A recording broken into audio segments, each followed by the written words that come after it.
Assalamualaikum warahmatullahi wabarakatuh. Saya di sini akan membawakan orasi dengan judul mewujudkan generasi muslim moderat dan peduli bangsa menuju Indonesia tangguh.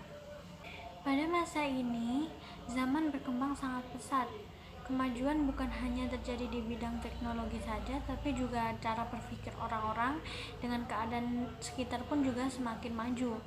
Namun kemajuan pola pikir orang-orang zaman sekarang, banyak hal nilai moral dan kemanusiaan yang ditinggalkan, terutama soal keagamaan.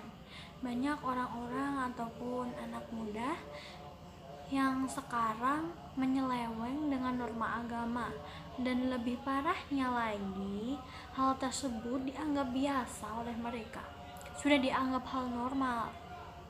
Kita sebagai anak muda calon penerus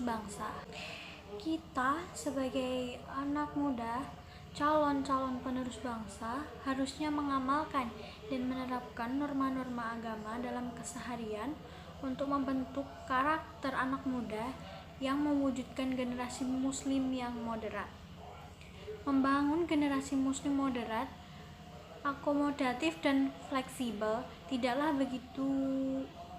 begitu sulit sebenarnya. Namun untuk sampai ke sasaran tersebut, berbagai hal yang harus dipahami secara bersamaan, sehingga metode yang dilakukan untuk menjadi muslim moderat tidak salah kaprah ataupun justru menjadikan seseorang semakin ekstrim dan radikal. Berikut beberapa hal yang harus dilakukan agar pemahaman kita terhadap agama yang kita anut tidak ambigu. Di antaranya adalah: 1. Memahami situasi politik, ekonomi, dan sosial budaya di dunia dan di Timur Tengah sebelum Islam muncul.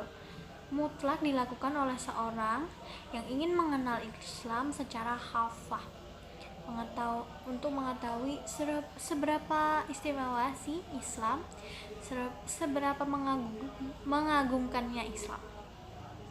Membaca sejarah Nabi Muhammad SAW secara utuh. Kita bisa mempelajari Islam dari kebiasaan Nabi, keseharian Nabi, dari cerita-cerita Nabi, para sahabat. Itu kita bisa mendapatkan tentang Islam dari sana. 3. Mengkaji sejarah Islam pasca wafatnya Rasulullah. Islam semakin berkembang, jadi kita akan mengikuti perkembangan Islam dari zaman Rasulullah hingga seterusnya. Memahami teks agama secara komprehensif, mengetahui latar belakang lahirnya pemikiran pembaharuan Islam.